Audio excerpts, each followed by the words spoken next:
The Stardust Airliner, the strangest final message in aviation. In 1947, a passenger aircraft sent a final radio message that made no sense. Moments later, it vanished. For over 50 years, no one knew what the message meant Or where the plane went. This is the story of the Stardust Airliner. On August 2nd, 1947, a British South American Airways aircraft known as Stardust departed from Buenos Aires, Argentina, bound for Santiago, Chile.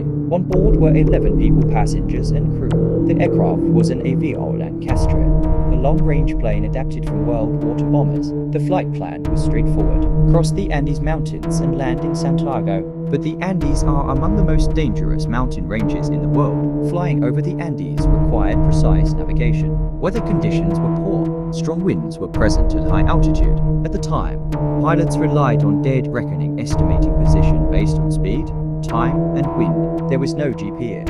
Small errors could mean disaster. Still, the aircraft continued climbing and maintained radio contact Until its final transmission. At approximately 9:41 p.m., the Stardust sent a message in Morse code. The message was short, just one word: Stendig. It was transmitted 3 times, then silence. No distress call.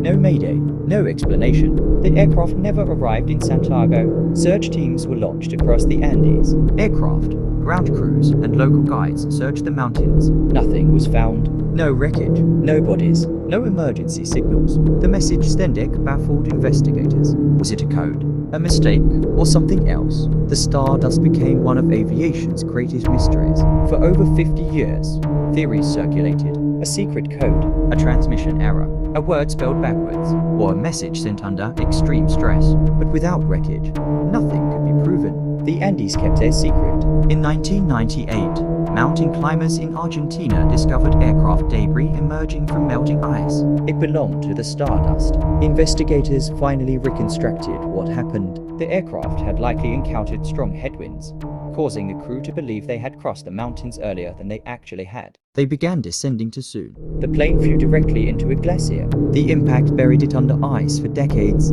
As for Stendig, it was likely a distorted or hurried transmission, possibly meant to signal the end of communication. Not a code, just a final message sent moments before impact. The Stardust Airliner didn't vanish forever. It was simply hidden, frozen in time. A reminder of how unforgiving flight once was, and how a single miscalculation can echo for generations. This was the Stardust Airliner.